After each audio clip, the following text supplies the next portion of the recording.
नमस्कार, माझं नाव आहे दत्तात्रय चव्हाण। आज आपण आलोय कोरेगावमध्ये आणि सरांचं नाव आहे श्रीकांत जाधव। सरांनी आल्याचा प्लॉट 5 महिन्यापूर्वी लावलेला आहे। तर त्यांचं असं म्हणणं आहे की काय आपण ज्या ट्रीटमेंट दिल्या होत्या सनेजमधून तर त्याचे रिझल्ट अफलातून लेवलचे आले। तर त्यांच्याच तोंडून आपण ऐकू। नमस्कार सर। नमस्कार। तुम्हाला काय काय अनुभव आले सर सनेजचे प्रोडक्ट वापरल्यावर? सुरुवातीला म्हणजे तसा विश्वास नव्हताच माझा काय म्हणजे रासायनिक पारंपरिकच रासायनिक आपण शेती करतोय त्यामुळे सगळे रिझल्ट रासायनिकचेच होते काय। आता एक गाडीच मी प्रयोग केलाय, एकच गाडी लावलाय काय आणि हे बेण्यासाठीच मला आता पुढे वापरायचं होतं म्हणून म्हटलं चला ऑर्गॅनिक करून बघू। मग वेळोवेळी मी तुमच्या संपर्कात होतोच काय, मी तुमच्या मार्गदर्शनानंच बऱ्याच सगळ्या गोष्टी झाल्यात। साधारणतः जून महिन्यातली आपली लागण आहे। हा, जून महिन्यात डिसेंबर महिना चालू आहे, सुरुवात डिसेंबर महिना चालू आहे। मी 5 महिने 5.25 महिने झाले, जूनच्या शेवटच्या आठवड्यात लागण आहे। मी 5-6.5 महिने झाले।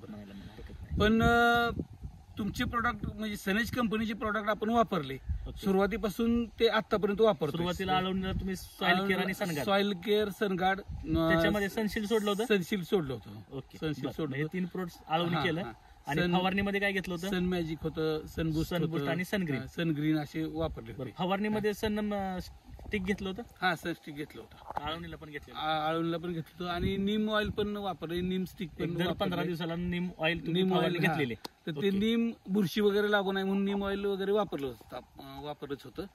पण आता आपण समाधानी असं आहे की आजूबाजूचं जवळजवळ एक 10-15 एकर आला आहे आजूबाजू ह्या भागात। हा, आपलं काही जास्त नाही, एक अर्ध्या एकराला पण 1-2-3 गुंठ कमीच असेल क्षेत्र काय। पण समाधानी असं आहे की एवढी उंचीचं आलं दुसऱ्या कुणाचंच नाही। आणि बघताय तुम्ही प्लॉट की कुठेही लागलेलं नाही। अख्ख्या प्लॉट मध्ये आलं कुठेही लागलेलं नाही काय। त्यामुळं सनेज कंपनीचे प्रोडक्ट वापरल्यामुळं मी एका गोष्टीनं समाधानी आहे की आता जर बघितलं ओव्हरऑल तुम्ही शेतात जाऊन जर बघितलं, फील्डवर जाऊन जर बघितलं तर प्रत्येक प्लॉट कमीत कमी 20% पुढे तरी लागला आहे। काय कायांचं 50% लागला आहे, काय कायांचं 40% आहे, पण 20%च्या आत कोण नाही। पण आता आपला प्लॉट सगळा फिरून बघा तुम्ही, कुठेही तुम्हाला स्पॉट दिसणार नाही काय, एकही स्पॉट दिसत नाही। आणि जर समजा आता इथून पुढे मला वाटतं असं वाटतं की तुम्ही किती 50% केलं का 30-70% केलं? जैविक किती टक्के केलं? 30 जैविक केलं 70% आणि रासायनिक केलं 30%। अरे वा, बेस्ट, जबरदस्त। मला रिझल्ट चांगला आला तुम्हाला। मला म्हणले होते की 50% तरी करा, कारण तुमच्या जमिनीला अजून सवय नाही, काही नाही काय। बरोबरच आहे ना, सवय नसते जमिनीला, म्हणजे जैविकची सवयच नाही आपल्या जमिनीला। पहिलं गोष्ट पीक आहे 100% ऑर्गॅनिक पहिल्यांदा होऊ शकत नाही, पण मग 30% आपण वापरलाय रासायनिक। आता कंद जर बघितला तर चांगल्या लेवलला आहे, बाकीच्यांचा बाकीच्या पेक्षा आपला कंद आहे, आपण बघू शकता। म्हणजे बघा या ठिकाणी बघू शकता तुम्ही कंद पण ह्याचा एवढ्या मोठ्या प्रमाणात आता सध्या दुसऱ्या कुणाचाच कंद नाही। अजून ह्याला बरेचसेच जायचे ना आता, म्हणजे अजून जवळजवळ 4 ते 5 महिने काढायला, 5-6 महिने तरी आरामसे जाते। तुमच्या सगळ्या गोष्टी तर आपण बघितल्या, कंद बघितला, बाकीच्या काही गोष्टी बघितल्या। तर तुमचं आज आपल्या सनेज कंपनीच्या वतीनं बरोबर शेतकऱ्यासाठी काही एखादा मेसेज देता येईल का? तर शेतकरी बांधवांसाठी सांगायचं म्हटलं तर मी आता हे ऑर्गॅनिक प्लॉट केलाच आहे। यस, ह्याच्यामुळे सगळ्यात महत्वाचं काय झालंय की जमिनीचा पीएच आजकाल कोण बघतच नाही। मी बघितलं होतं ह्याच्या आधी कधी काय, पण आता माझ्या जमिनीचा पीएच चांगला बऱ्यापैकी मेंटेन झालेला आहे। अरे वा, म्हणजे आपल्या सनस्टिक प्रोडक्ट मुळे पीएच मेंटेन होतो, पीएच मेंटेन झालेला आहे। दुसरी गोष्ट जीवाणूची संख्या बऱ्यापैकी चांगली झाली आणि सगळ्यात महत्वाचं आता तुम्ही 10 एकर क्षेत्र जर खोदून बघितलं तर तुम्हाला 10 गांडूळ पण मिळणार नाही, पण माझ्या इथं जर तुम्ही बघितलं तर बऱ्यापैकी गांडुळांची संख्या चांगली झाली। त्यामुळे मी जैविक शेती म्हणजे आता करायला सुरुवात केली आहे काय, त्यामुळे मी खूप समाधानी आहे। आणि सगळ्यात महत्वाचं असं की आतापर्यंत भरपूर मार्केटमध्ये कंपनी येत होत्या, बऱ्याच जणांनी मला सांगितले काय, वापरून पण बघितलं होतं ह्याच्या आधी, पण सनेज कंपनीचे जे प्रोडक्ट जे मी वापरले त्यांचा जो रिझल्ट मला इतका आपलातून आलाय की त्यासारखा रिझल्ट मला आजपर्यंत कुठं आलाच नाही। आता इथून पुढे तर मी ह्या कंपनीशिवाय म्हणजे सनेज कंपनीशिवाय दुसऱ्या कुठल्या कंपनीचे प्रोडक्ट वापरणार नाहीच। पण सर्व शेतकरी बांधवांसाठी एवढंच सांगणं असेल की तुम्हाला पण जर ऑर्गॅनिक शेती करायची असेल, मी करावीच लागेल, मी त्याला पर्याय नाहीच। आणखीन 1-2-3 वर्षांतर ती सगळं रासायनिक बंदच होणार आहे काय।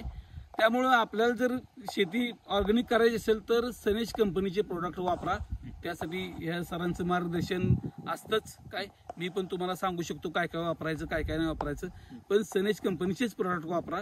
एवढीच माहिती तुम्हाला विनंती राहील. शेतकरी बांधवासाठी कधीही कुठला चुकीचा मेसेज येणार हो बरोबर नाही, कारण शेती म्हणजे आपली काय काळी आई आहे, बरोबर. आणि आज ह्या गोष्टीला वाचवणं म्हणजे आपलं कामच आहे. तर आम्ही पण माती वाचवा, बरोबर. आणि ज्या व्यक्तीला खऱ्या अर्थानं माती कळाली त्याच व्यक्तीला खऱ्या अर्थानं शेती कळाली, बरोबर. ह्याच गोष्टीवरती करतो. आपल्या सनेज कंपनीचे जे काही प्रोडक्ट आहेत, सॉइल केअर सनगार्ड हे आळवणीसाठी चालतं, बरोबर. अफलातून लेवलचे रिझल्ट आहेत. फ्रुट्स अँड व्हेजिटेबल किट हे तुम्हाला आल्यासारख्या पिकासाठी किंवा सगळ्या जातीतल्या फ्रूट मधले जे काही जेवढ्या पण गोष्टी आहेत, ऊस आणि बटाटा सोडून तर सगळ्या गोष्टीसाठी फ्रुट्स अँड व्हेजिटेबल चालेल. आणि ऊसासाठी स्पेशली आपलं शुगर केन किट चालेल. आणि फवारणीमध्ये जर बघितलं तर सन बुस्ट, सन ग्रीन, सन मॅजिक हे 3 प्रोडक्ट कॉम्बिनेशन मध्ये वापरले तर ग्रोथचा पण रिझल्ट जबरदस्त आहे. आणि आज जर का बघितलं तर ऑर्गॅनिक मध्ये 100% रिझल्ट ओरिएंटेड कीटकनाशक म्हणजे आपल्याकडे जर बघितलं तर आळीसाठी जर बघितलं तर सन प्रोटेक्टर आहे, अफलातून लेवलचे रिझल्ट आहेत. नीम ऑइल जर बघितलं तर ऑल सगळ्या गोष्टीसाठी चालते, 2 in 1 पण चालते. आणि सन स्ट्रायकर हे जेवढ्या पण फ्लाइंग किड आहेत ह्यासाठी पण रिझल्ट अफलातून आहेत. तर जे पण प्रोडक्ट आपण आज एवढ्या सगळ्या कॅटेगरी मधले प्रोडक्ट आज मार्केटमध्ये मला तर नाही वाटत कुठल्या कंपनीमध्ये असेल. आणि जवळजवळ आपल्याकडे ह्या कंपनीचे 252 केमिकल टेस्टिंगचे रिपोर्ट पण आहेत, बरोबर. म्हणजे 100% आपण ऑर्गॅनिक लोकांना देतो ह्या गोष्टीचं मला समाधान आहे. आणि थँक्यू सनेज कंपनी, बरोबर, की ज्या कंपनीने एवढ्या खतरनाक लेवलचे प्रोडक्ट बनवले आणि आज शेतकरी बांधवासाठी हे अवेलेबल केले. तर सर्व शेतकरी बांधवासाठी आमच्याकडनं एक मेसेज असेल, हेल्थ, वेल्थ आणि हॅपीनेस.